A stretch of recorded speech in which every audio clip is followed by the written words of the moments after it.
Right, welcome everyone back to Beyond the Field of Play series, and I'm delighted to have on today one of our former players, one of our former captains, one of our former leaders, Adam Bardouleau, who has now gone on to some excellent things, and the reason why, and I'm sure Adam's going to explain it in a second, that we're here is obviously he's had some bad times, and kind of how he's overcome them and how he's kind of looking to support others moving forward. So obviously it's always great to have alumni on. So welcome, Adam. And if you'd like to give everyone a little bit of introduction to yourself and your story, that'd be great, mate. Yeah, thanks, Dave. Thanks for having me on. Yeah, as you mentioned, I was at the college. I left in 2012, so a long time ago. Apologies for making me feel very old. I think I had hair then as well. I think I'd hair then. Yeah, a little bit of fluff on top. But no, yeah, part of the academy. Dave taught me throughout the BTEC program, and then I went on to university. Now head of PE at Dorset House Prep School, and unfortunately, 2019, my brother took his own life. And obviously really traumatic time, and go through those experiences later on. But from then on, myself and my family and friends have really been trying to raise awareness of mental health, and it's very important, but now more than ever. How we can support anyone really, and if it helps just in this chat that we're having now, then then brilliant. I've been trying to sort of implement a lot at my school, from that moment, and especially now. But it's funny that it takes something like this to happen to someone that you want to really kick on and try and make a difference. Yeah, certainly, mate. And from my point of view, obviously, especially during this time, but any time really. I think the big message that will come from this chat and your experiences in particular is, it's so important for people to reach out. And it's also so important to understand that, we all do have bad days. But good days are definitely around the corner. So, without going into necessarily kind of too much detail, but when you're kind of at your lowest, your lowest point, what sort of kind of sparked you to go on and do the amazing things that you've been doing, which have obviously supported you through the process, because it is a process losing someone. There's theory linked to it.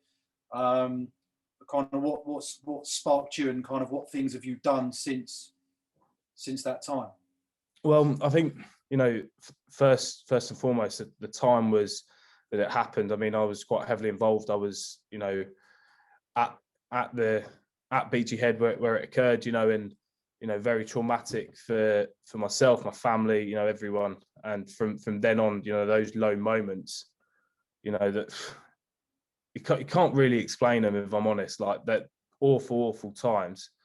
But from then on, it was thinking, well, actually, we had no idea. We had no idea that this. Hold on, mate. See, look, I told you you're getting away. Right, hold on. He was saying something very profound there, Ralph. Right, back. Sorry, Bard. See, look at that. That's all right, mate. It's all part of the online. Exactly. I'm going to go viral, that one. Right, go on, mate. Mate, I forgot where I am now. Cheers, Ralph. Just where it was obviously tough and whatnot, and we had no idea. It was a massive shock, and you're thinking, right, well, there is that stigma. There is that massive stigma of men's mental health and not wanting to talk out, to speak. So we then, a couple months later, had a big charity quiz and raised over £5,000 for Mind charity. And then gradually as we went on, it was, just talking to a few people and seeing what they thought about it before sort of throwing myself into anything. Then started slowly implementing things at school, whether it was in lessons or just having just parts of lessons where we were just talking, or if it was even form time. And then I saw the Move for Mind challenge that was advertised, and I was thinking, right, well, what can I do? My brother was quite an active person. I'm, maybe in the past, maybe a little bit more active than I was at that point. But yeah, I thought, right, I'll run 100 miles. I hate running, can't stand it, but I'll get through it. If it can raise some awareness, raise a bit of money, I'll just give it a go. And I had lots of support along the way. And after 2 weeks, I'd already done 100 miles, and then doubled it to 200, and then ended up with 225 miles and a body that was absolutely shot to bits. But throughout that whole process, I mean, I've never really been a social media person, but I was having to bombard social media every day, and it probably really cheesed people off a little bit, just seeing the posts time and time again. But I had to do it, raising the awareness, getting the donations come in, and within that time, the amount of people that had come forward to me and gone, oh, I struggled with this in the past, or I'm currently struggling with that. And if there's any sort of advice or sort of guidance that I could try and point them in the right direction. I mean, when I was receiving those sorts of messages, it was like, wow, just through an unfit lad going out for a run and posting all about mental health, I've managed to have a few people open up about their struggles, or even ask for a bit of help, and that's what it's all about, getting people to feel comfortable to reach out. Yeah, 100%, mate. And obviously, for yourself mentally during that month, you obviously had your family, the thoughts of your family, the thoughts of the memory of your brother, going through to keep you moving on. But you also had quite a bit of help, didn't you? And you had some help from some alumni as well, didn't you? Yeah, had Joe Warner, Ollie Setch, Josh Warner as well. Yeah. But no, I think they struggled at times as well, just to get through it. I mean, we were running in January, and the weather was bad enough. That was enough of a struggle to get through it. But then, running some distances, and fair play to them, they weren't running every single day, but they really sort of churned these runs out, and they had the whole background of the challenge to spur them on. They had that as a bit of focus for them.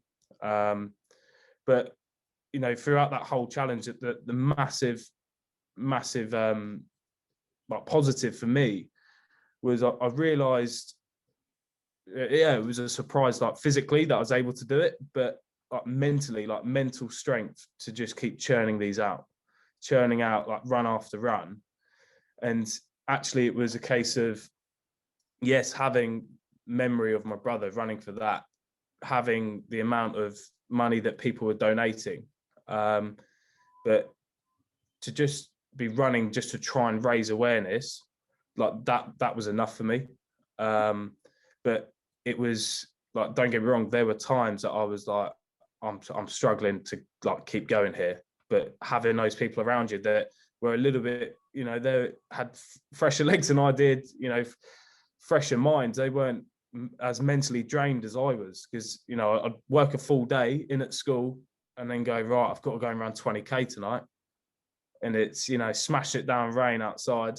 But I think from that, from what I've taken and sort of what I learned each day, is actually celebrating running some of these distances for physically, but actually I learned to celebrate mentally overcoming it.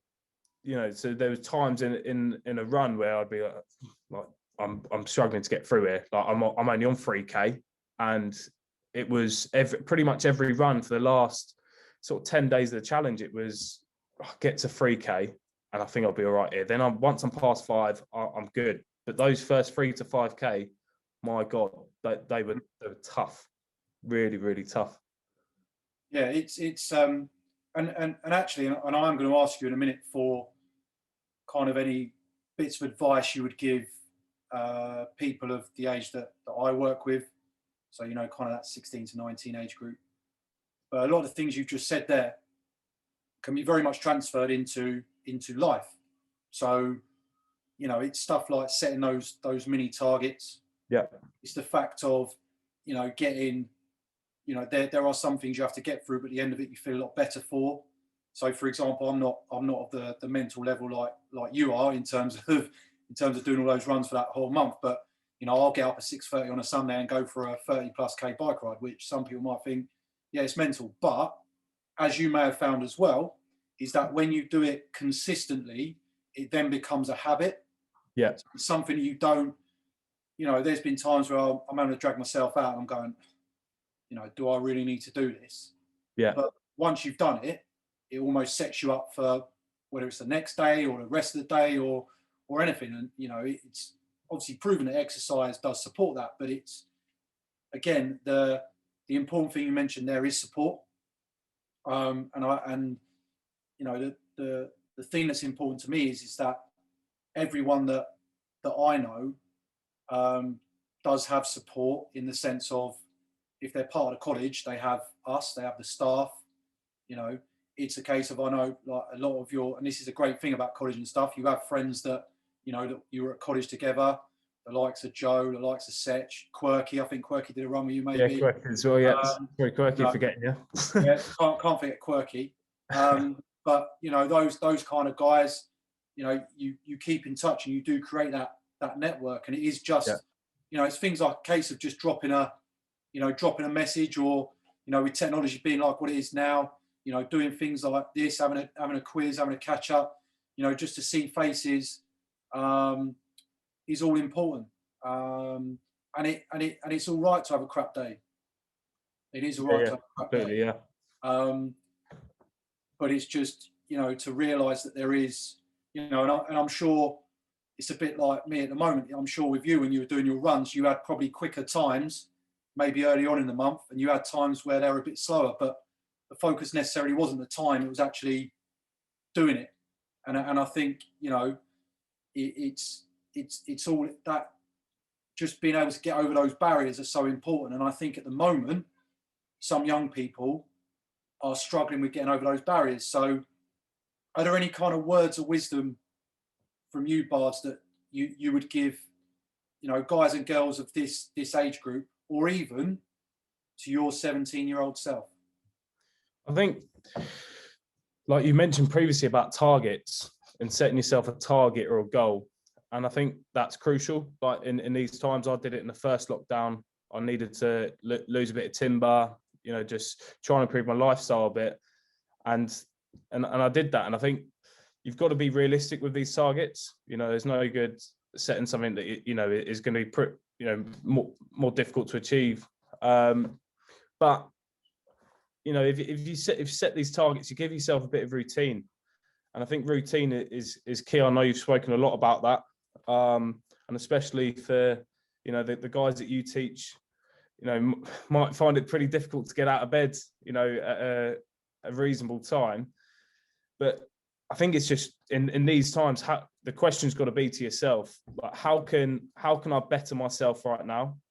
How can I improve? Whether it's, you know, if it's someone in your football academy wanting to improve their own physical fitness or a bit of technical work, you know, how can I do that in that time? Sort of outlining, you know, what you can do within a period of time, even if it's academically, you know, if it's you doing a bit of research over a certain topic, or, you know, looking at what you want to do down the line, whether it's university or job wise. How am I going to get to that goal?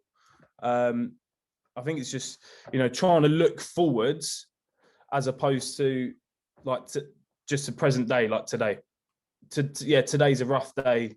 You know, I'm feeling pretty crap. You know, I don't want to do anything. Don't have any motivation. Well, look beyond today. You've got to look at the bigger picture and see where, you know, we're going to be out of this this coronavirus at some stage, you know, where do you want to be? Where do you want to get to? You know, and ultimately, if you know, as harsh as it is, if you don't take these steps, you know, someone else will. Someone else will take these steps and go into that place that you envisage yourself being. And it's hard work. Things aren't going to be given to you, and you know, things are tough right now. Really, really tough. You know, everyone understands that, but you've got to tackle it head on. Like even for myself now, like career-wise, I'm sat here and I'm working. I'm doing a bit of CPD as well in this time off. And I think that there's plenty out there as well. There's plenty of CPD opportunities, loads of little free courses. But yeah, I think as I say, the routine is just essential, really. Like even with, like, if you can check in with your mates like throughout the week, as you say, brilliant. If you can set up a weekly slot where you're going out for a run, going out for a walk, anything like that, where you've got that social time, you know, you've got to be able to interact. Otherwise, you know, if everyone just sits inside all day, you know, we're going to really struggle to interact. Everyone's going to forget how to socialize. But no, I think it's quite easy to, once you're in that sort of that routine and structure of it all, it just flows. As you say, it becomes a habit. But you've got to crack it. You've got to, you know, grind through it at times. But you know, you want to get into those good habits. Of, like, again, with like your eating, it's quite easy to just go, oh, you know what, I'm gonna get Domino's tonight. KFC's around the corner. Oh, easy. Set your times. That's what I sort of set from lockdown 1 onwards. I kind of have like a window where I have each sort of meal, just so there's that routine of, right, I'm eating at this time. No, I'm eating at that time. Has he joined us again? Yeah, here he is. Okay, mate. We'll go on. All right. I'll look after it. I can't put it on. Okay, mate. I'll put it back in a minute. He's tied the room.